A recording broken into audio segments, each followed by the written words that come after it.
El sorprendente caso de la profesora belga que abandona la universidad ante la decadencia del sistema. No es actual, es permanente, y es un caso sorprendente y de veras audaz, mucho menos teatral que cualquier otro. Es el caso de la profesora Annick Stevens, quien, indignada y decepcionada cada día más con la realidad frustrante y mediocre de la realidad académica, decidió abandonar la Universidad de Lieja, donde trabajaba como profesora de filosofía. Stevens hizo pública una breve carta en la que explicaba sus razones. Con autorización de la autora, dado su interés, me pareció oportuno traducirla fielmente al español, con el título de ¿Por qué renuncio a la universidad tras 10 años de docencia?, en los siguientes términos, a los que Annick Stevens dio su visto bueno. Cito: Hoy más que nunca es necesario reflexionar sobre el papel que deben desempeñar las universidades dentro de unas sociedades que se encuentran sujetas a cambios profundos y radicales, y que deben elegir con urgencia el modelo de civilización desde el que quieren comprometerse con la humanidad. Hasta el momento presente, la universidad es la única institución capaz de preservar y transmitir la totalidad de saberes humanos elaborados a lo largo del tiempo y del espacio, de crear conocimientos nuevos y fundamentarlos en los previamente adquiridos, así como de poner a disposición de nuestras sociedades esta síntesis de experiencias, métodos y competencias en todos los ámbitos, con el fin de auxiliarnos en las alternativas que queremos elegir en la vida. Es cierto que en todas las épocas la universidad ha faltado en cierto modo a algunas de sus exigencias fundacionales, como puede verse en las críticas que constantemente y con razón se le han dirigido. Pero no se trata ahora de invocar la nostalgia de antiguas formas. Sin embargo, nunca como hoy la universidad ha sido tan complaciente con las tendencias dominantes, nunca como ahora ha renunciado hasta tal extremo al uso crítico de su potencial intelectual ante la interpretación de valores y movimientos que estas corrientes imponen al conjunto de la población en general y de forma tan particular a la comunidad universitaria. Subyugada desde el primer momento por el poder político, como se ha visto de forma clarísima a lo largo del proceso de Bolonia, ahora parece que son los propios gestores universitarios quienes, voluntariamente, con muy pocas excepciones, exigen cumplir con esta huida hacia adelante, ciega e irreflexiva, hacia formas de conocimiento pobremente utilitaristas, determinadas por el economismo y el tecnologismo. Aunque este hecho se fundamenta muy firmemente sobre la adhesión ideológica de quienes ejercen el poder institucional, no se habría impuesto al conjunto del personal universitario si no se hubiera instaurado simultáneamente una serie de limitaciones destinadas a paralizar toda oposición, mediante la amenaza de hacer desaparecer a todas aquellas entidades que no se sometan a la enloquecida carrera de la competencia global. Hay que atraer al cliente para que tenga éxito, independientemente de sus capacidades. He aquí la universidad del éxito.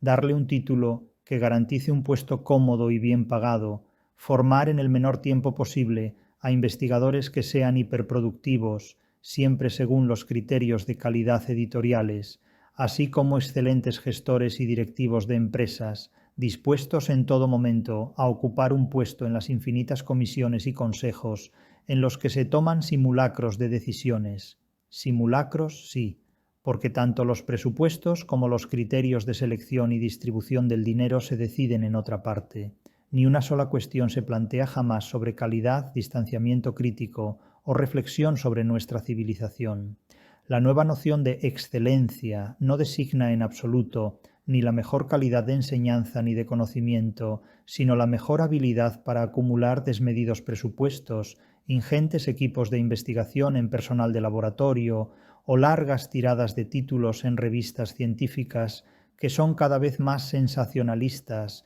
en la medida en que resultan menos fiables. El delirio de evaluaciones que se despliegan a todos los niveles, desde las comisiones internas hasta el ranking de Shanghái, no hacen sino demostrar el absurdo de todos estos criterios. El resultado de todo ello es precisamente lo contrario de cuanto se pretende promover. En solo 10 años de docencia he visto cómo la mayoría de mis mejores alumnos abandonaban la universidad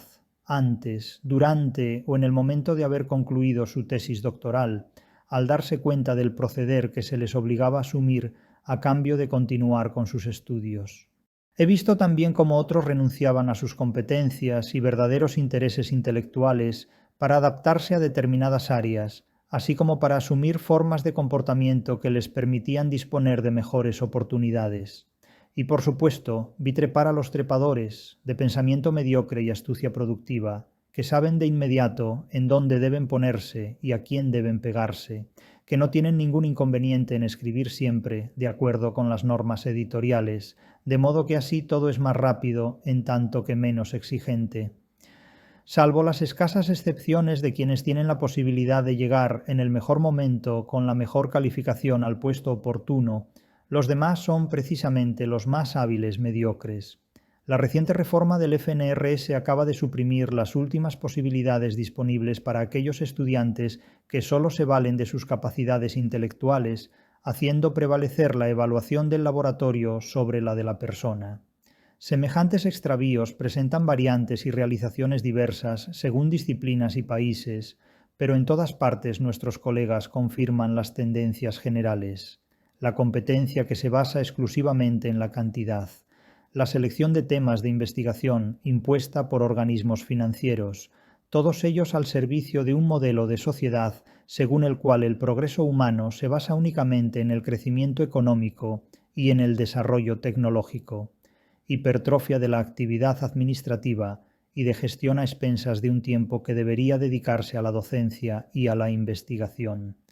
Por poner un ejemplo, teniendo en cuenta los actuales criterios, Darwin, Einstein o Kant no tendrían hoy ninguna posibilidad de que los seleccionaran. Piénsese en las consecuencias que todo esto tendrá en el futuro de la enseñanza y la investigación.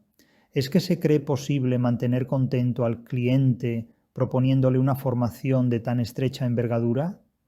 Incluso desde el punto de vista de sus propios criterios de excelencia, la política de las autoridades científicas y académicas es sencilla y totalmente suicida. Tal vez algunos digan, que exagero, que es posible compaginar cantidad y calidad y llevar a cabo un buen trabajo sin dejar de plegarse a los imperativos de la competitividad.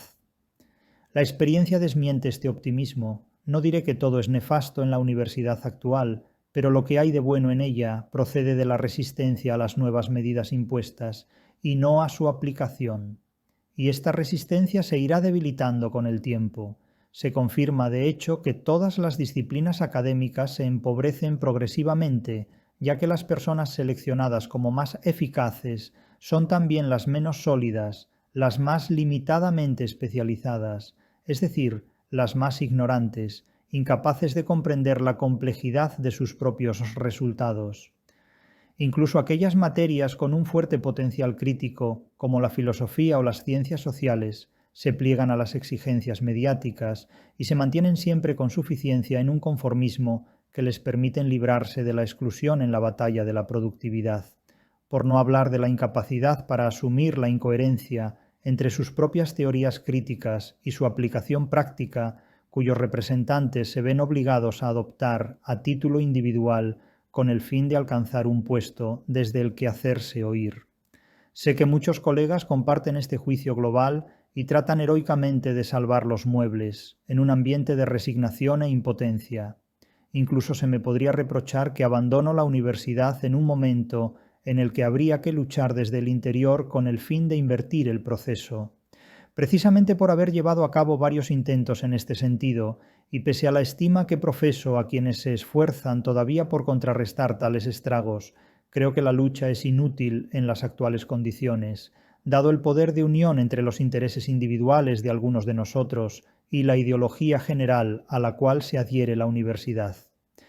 En lugar de lanzarse a nadar contracorriente, es momento de salir para dar lugar a otra cosa, para constituir otro tipo de institución capaz de retomar el papel fundamental de transmitir la complejidad de las características de las civilizaciones humanas y de promover la reflexión indispensable que, sobre saberes y conductas, hace prosperar a la humanidad.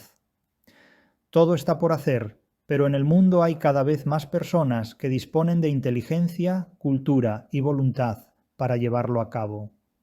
De cualquier modo, no es momento de perder energías luchando contra la decadencia anunciada de una institución que se hunde sin saber entender lo que es la excelencia. Fin de cita. Nada cabe añadir a las certeras palabras de Annick Stevens, salvo reconocer su integridad profesional y su valentía personal.